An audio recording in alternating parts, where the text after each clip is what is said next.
Este material didático é parte do conteúdo da disciplina Iniciação à Pesquisa Científica 2, da Faculdade de Medicina da UFMG, e deve ser utilizado apenas neste contexto. Um dos objetivos da pesquisa em saúde é a verificação de relações entre uma exposição e um desfecho. Por exemplo, mutações genéticas e câncer de próstata. Mas além de testar a hipótese de independência entre as variáveis, é importante também avaliar a força de associação entre variáveis categóricas que representam o preditor, mutação genética sim ou não, e desfecho, câncer de próstata, sim ou não. Esse é nosso tema da aula de hoje. Vamos começar pela questão clínica. A pergunta da pesquisa é que direciona o método científico. Imagine que uma população esteja bastante exposta, continuamente exposta aos poluentes atmosféricos provenientes da indústria.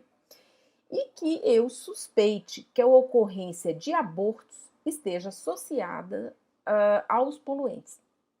Coletando variáveis categóricas como exposição aos poluentes, sim e não, aborto, sim e não, é possível utilizar o teste de hipóteses do tipo Q quadrado para testar a independência entre essas duas variáveis categóricas. Com esse teste, verificamos a probabilidade de que a associação entre elas não seja fruto do acaso. Mas esta é uma evidência ainda insuficiente para inferir causalidade entre as variáveis. Afirmar que um fator é causa de uma doença não é tão simples. Questões como a validade interna e o confundimento precisam ser levadas em conta.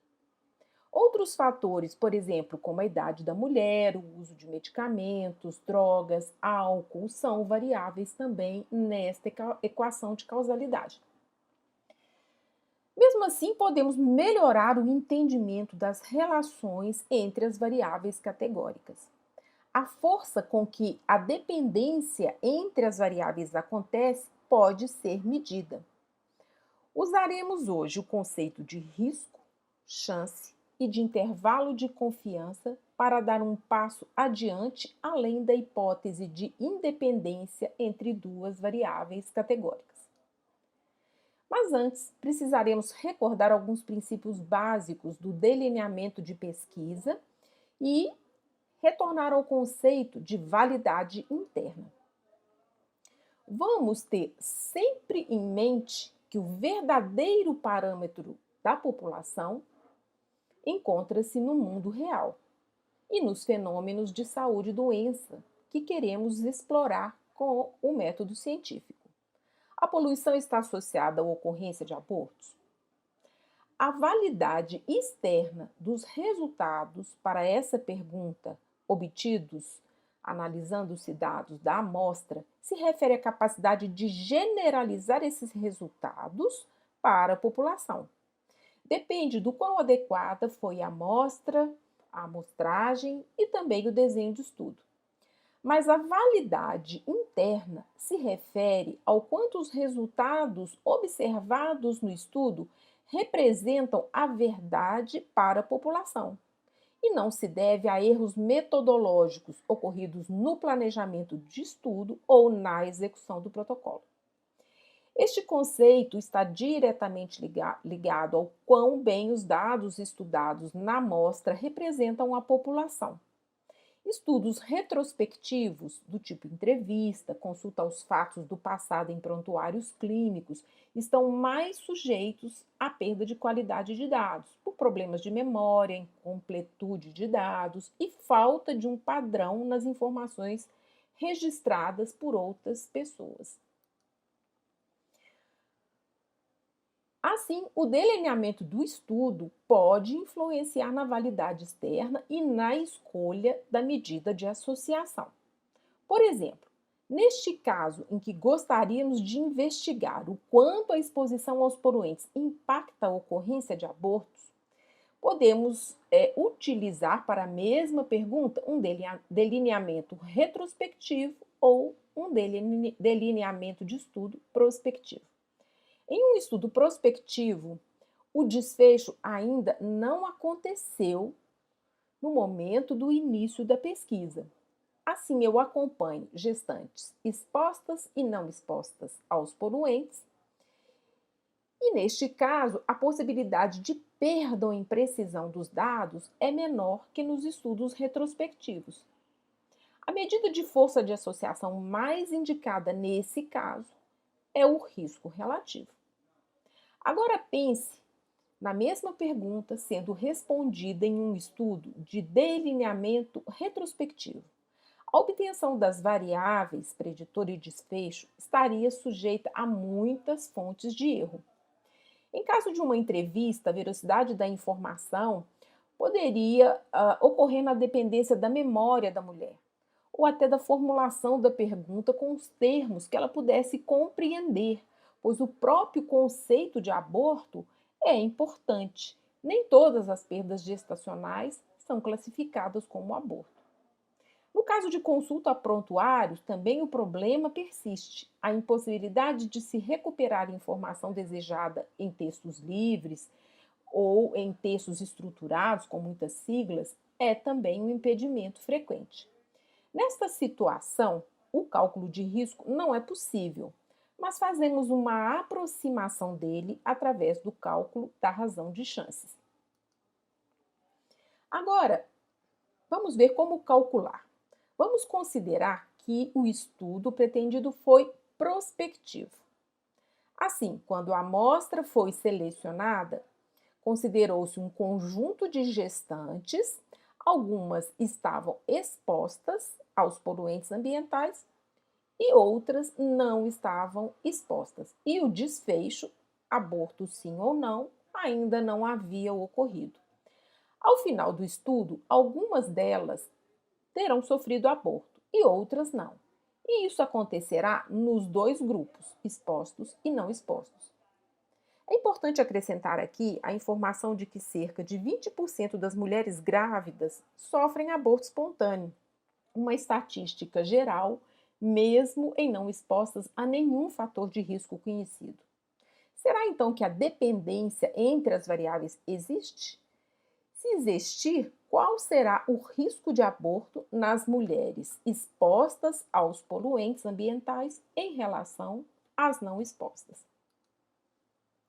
Com as variáveis coletadas e inseridas em uma base de dados, as categorias são resumidas em uma tabela de contingência 2x2, onde a variável preditora, exposição, geralmente fica na linha e a variável desfecho, aborto, sim ou não, fica na coluna.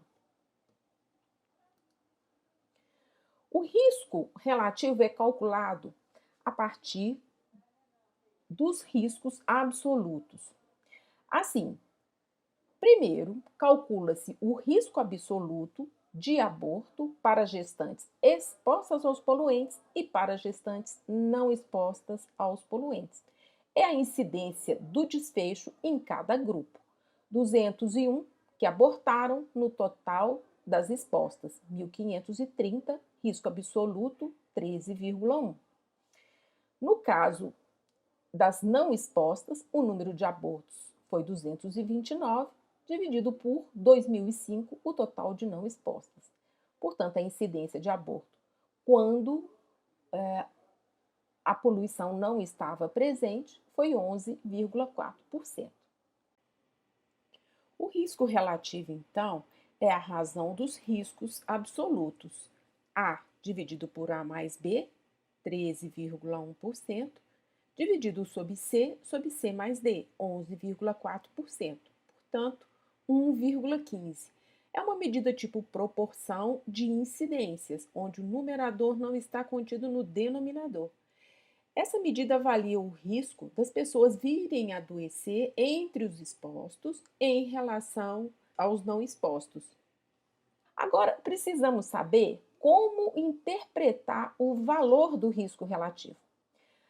Pense bem, quando a incidência de doença é exatamente a mesma entre expostos e não expostos, o cálculo do risco relativo será 1, pois o valor do numerador será igual ao valor do denominador. Risco relativo igual a 1 é considerado um valor neutro. Aqui afirmamos que a exposição não aumenta e nem diminui o risco do desfecho. Quando o risco relativo assume valores acima de 1, dizemos que o fator de exposição aumenta N vezes a ocorrência do desfecho. Geralmente, nós falamos em percentual o valor que ultrapassa a unidade, o neutro. Foi o que aconteceu quando dizemos que, na amostra, o risco de aborto em mulheres expostas à poluição foi 15% maior do que nas mulheres não expostas à poluição. Mas quando o risco relativo assume valores menores do que a unidade, o que isso significa? Significa que a incidência do desfecho foi menor no grupo exposto, que fica no numerador, do que no grupo não exposto, que fica no denominador. Neste caso, a exposição protege da ocorrência do desfecho. É o que acontece nos estudos, por exemplo, de bons hábitos de vida. Atividade física regular, o sono reparador, o peso adequado protegem da ocorrência de muitas doenças. Neste caso, como nós lemos essa informação?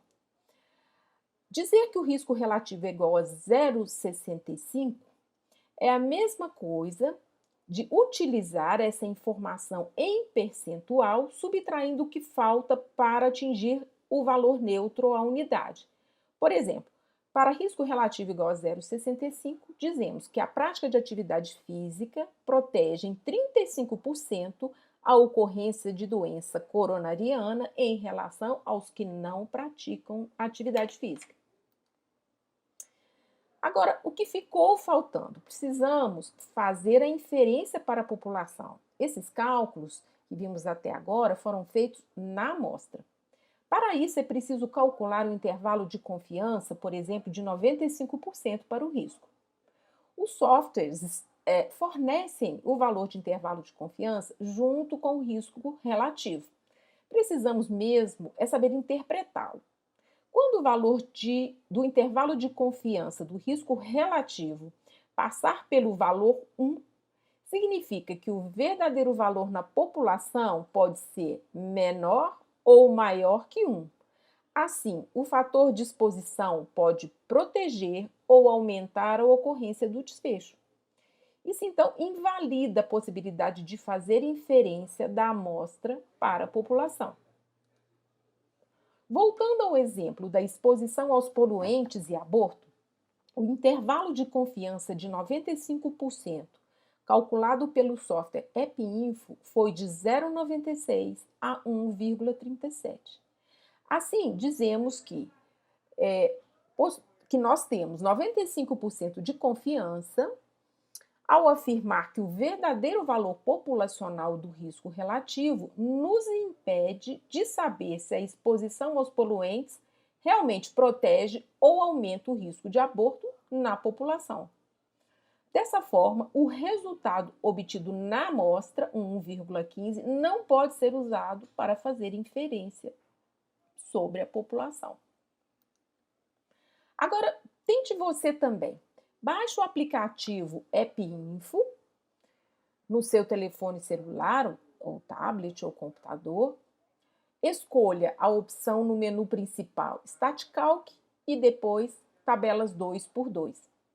Veja que, preenchendo as 4 caselas A, B, C e D, o software calcula automaticamente o valor do Q quadrado, a primeira linha é o Q quadrado de Pearson, a probabilidade de significância, no caso aqui não foi significante, o risco relativo, 1,15, o intervalo de confiança de 95% para o risco relativo e também calcula a razão de chances e o intervalo de confiança para a razão de chances, uma outra medida de força de associação que veremos a seguir.